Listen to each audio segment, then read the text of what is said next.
It's like people of Benue State have resorted to how to look for to the solution of the or ending insecurity in their domain, as they have resolved not to eat beef again, but to eat pork all the time, and that has led to the a skyrocketing of the price of pork in that area. What do you have to? Are you a lover of pork? Do you love pork? Well, I think this issue has to be economically understood and security undertone attached to it.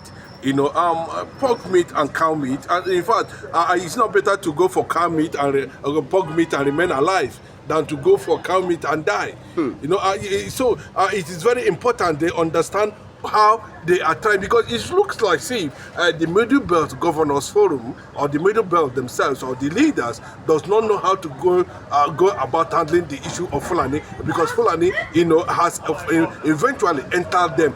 This has started right from the days of Atta of Igala, and when the Middle Belt, we are very formidable in terms of forces resistance, in terms of military engagement, in terms of the army and all that. They were able to put some level of check.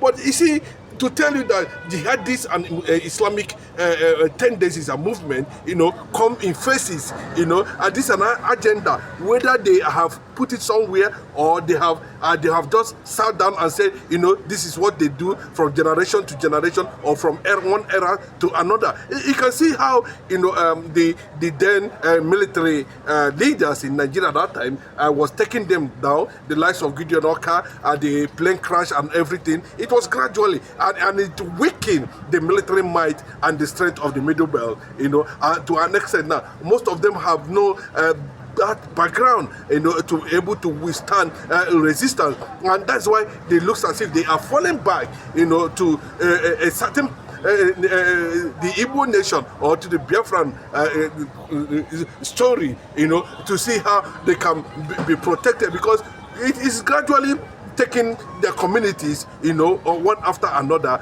Like when you listen to the governor, the present governor, I'm not talking about Autumn now, I'm talking about Hyacinth Alia, the present governor of, Middle Belt, declaring that, there's nothing they can do, and at every point in time, he is seen to have a soft spot or a kind of paying homage or have some level of fear or inferiority complex to confront the head of the Islamic supreme leader himself, talking about the Sultan of Sokoto.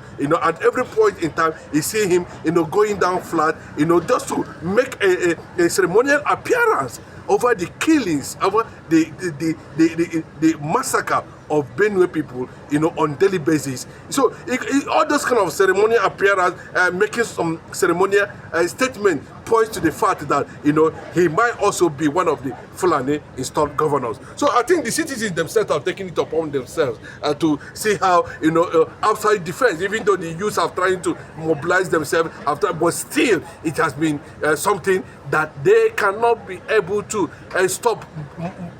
Now, and the conquest agenda is still ongoing, and the fear is that Benue shared, or becomes a wall, a boundary, or becomes a point of entry to anything that has to do with the Enugu Isaacs communities and other. So you can see the reason why why the Benue youth are taking decisions over whether to go for pork rather than cow, and the ESN also is coming from another angle and declaring, I think 24 hours to that, there will be no cow anywhere in the Biafran land. No cow, nobody should parade any cow either in the forest or in the street.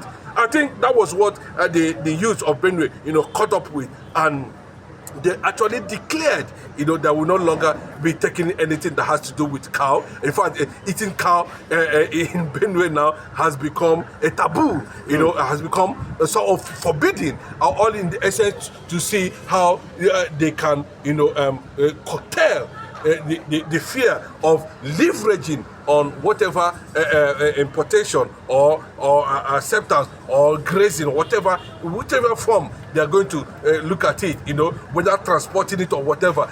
We don't just need anything that has to do with cow. They resorted to other options, maybe trying to boost the how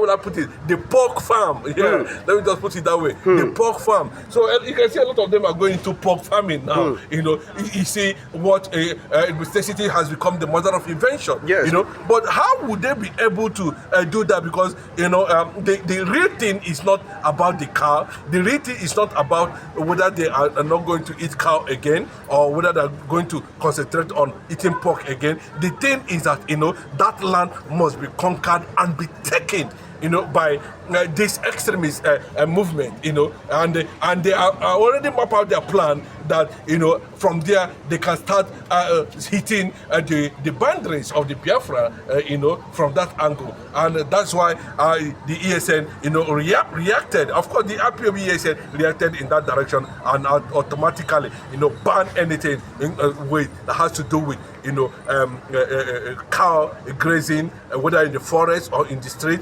There should be no cow anywhere in the Biafran land. It is an ultimatum.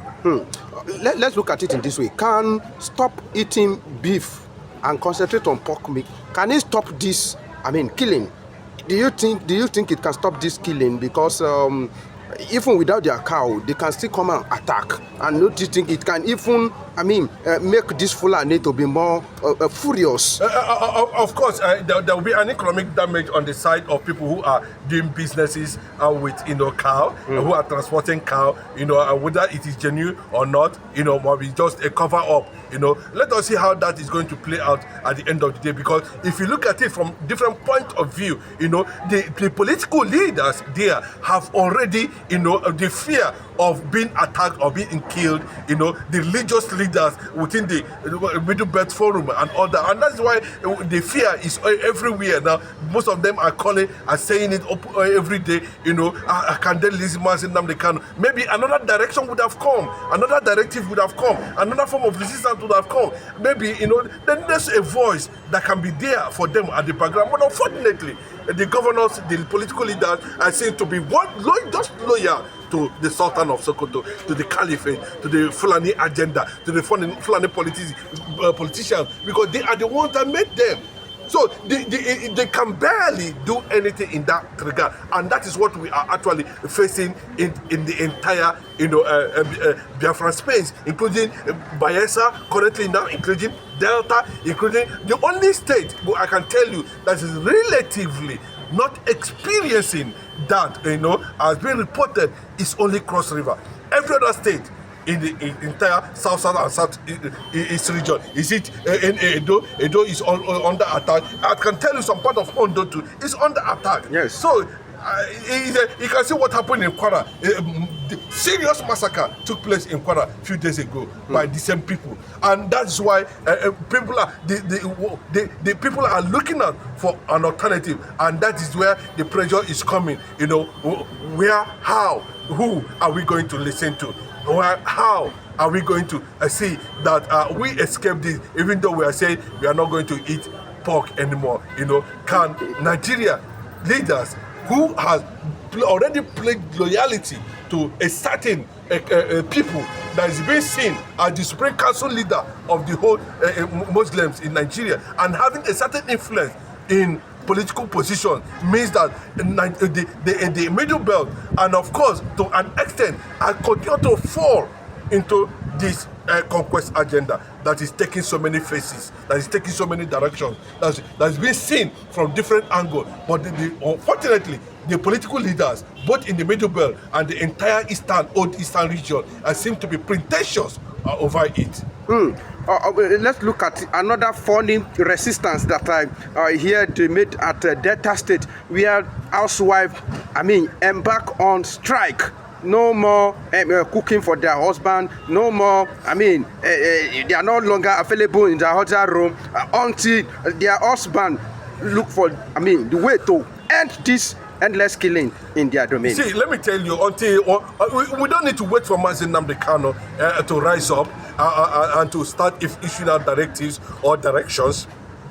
currently now. But Mazi Nnamdi Kanu have continued to put his word, in every direction, like it's being reported here a few days ago, when his team of lawyers, visited him at the DSS custody. He made it very clearly, no retrieve, no surrender, nothing.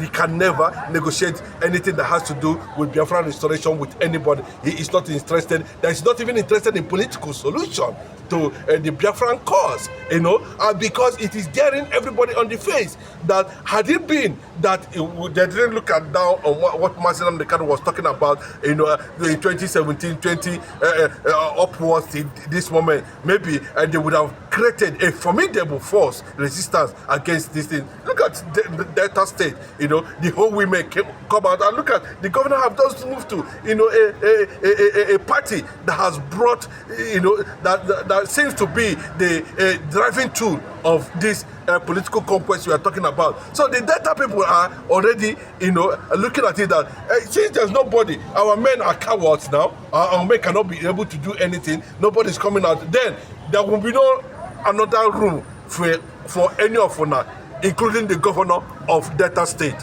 Everybody should hold themselves and face the reality. I think that was what the women are trying to, the attention the women are trying to draw. That how can we have able-bodied men and everybody is just silent because of maybe political affiliations or alliances, and we allowed our farmers being taken by mysterious bandits, heavily armed and still infiltrating to this moment. And you can see, I've never seen any of the governors in the entire old eastern region making a statement resisting this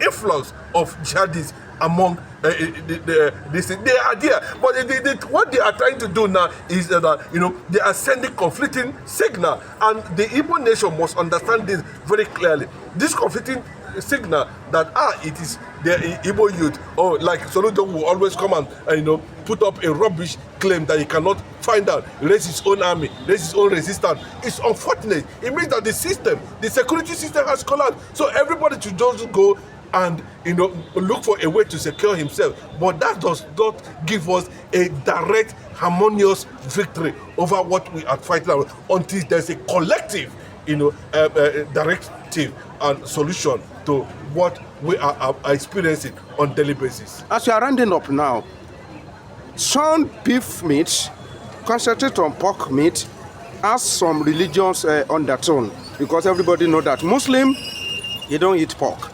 And Benue State is a Christian state. Don't you think that it has a religious tone? And how do you think these people, they will react? It's a form of economic resistance, and the so-called they have severed whatever threat bilateral they would have been enjoying with the Fulani herdsmen in that regard, and dealers of all types of cows in that regard.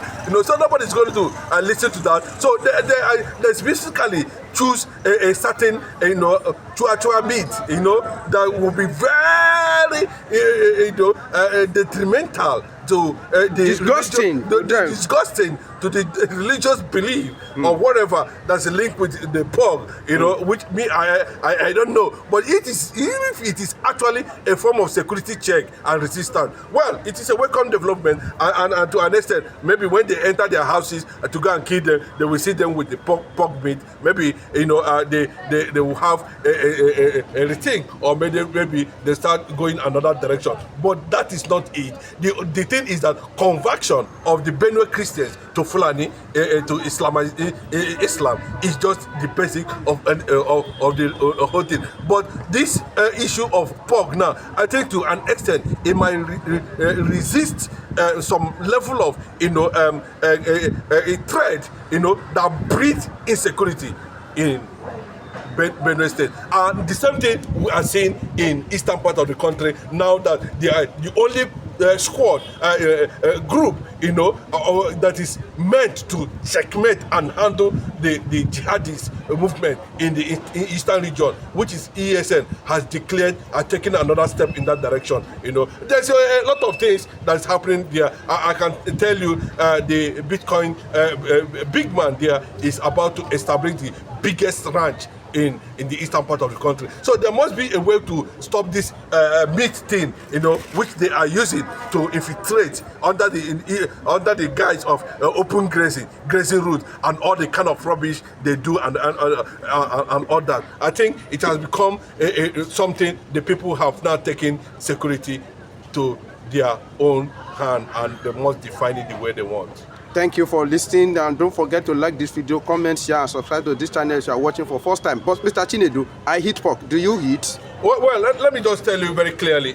I'm not a pork fan. Okay. I'm not in the United States of America, and I'm not in China. We have our own meat. I don't like pork meat from beginning.